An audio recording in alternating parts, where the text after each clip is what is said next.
2021 தேர்தல்ல நாங்க கேட்ட சீட்டை கொடுக்கல, இந்த தடவை விட்டு கொடுக்க முடியாது, எப்படியாவது 40 சீட் கொடுத்துருங்க என பாஜக அதிமுகவை நெருக்குவதாக சொல்கின்றனர். ஆனால் இதற்கெல்லாம் இபிஎஸ் வளைந்து கொடுக்காமல் விடாப்பிடியாக இருப்பதாக கூறப்படுகிறது. Meenakshi Academy of Higher Education and Research admissions open, apply online. 2021 சட்டப்பேரவை தேர்தலில் அதிமுக பாஜக கூட்டணி அமைத்து களத்தில் இறங்கின. இந்த கூட்டணியில் 177 தொகுதிகளை வசமாக்கிக் கொண்ட அதிமுக 23 தொகுதிகளை பாமகவுக்கும் 20 தொகுதிகளை பாஜகவுக்கும் ஒதுக்கியது. அப்போதே 40 தொகுதிகளை வாங்கிவிட வேண்டும் என போராடிய பாஜகவுக்கு ஏமாற்றமே மிஞ்சியது. இந்த நிலையில் கடந்த மக்களவைத் தேர்தலில் அதிமுக பாஜக கூட்டணி முடிந்த நிலையில் தனியாக கூட்டணி அமைத்து தேர்தலை சந்தித்த பாஜக 11.24% வாக்குகளை பெற்று தமிழ்நாட்டில் இரட்டை இலக்க வாக்கு சதவீதத்தை அடைந்தது.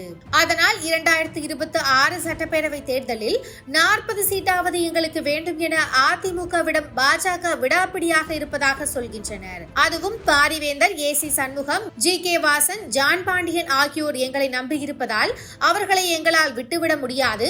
எந்த பிரச்சனையும் இல்லாமல் அவர்களுக்கும் நாங்களே தொகுதிகளை ஒதுக்கவாவது 40 சீட் தர வேண்டும் என பாஜக பேச்சுவார்த்தை நடத்தி வருகின்றனர்.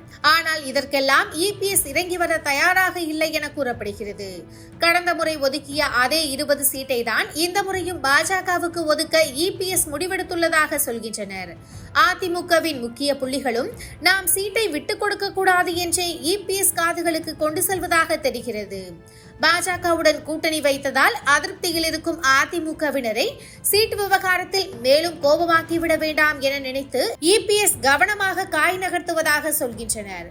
ஒரு பக்கம் பாஜக சீட் விவகாரத்தில் நெருக்கி வந்தாலும் மற்றொரு பக்கம் இபிஎஸ் கூட்டணிக்குள் வேறு யாரை கொண்டு வரலாம் என தீவிரமாக செயல்பட்டு வருகிறாராம்.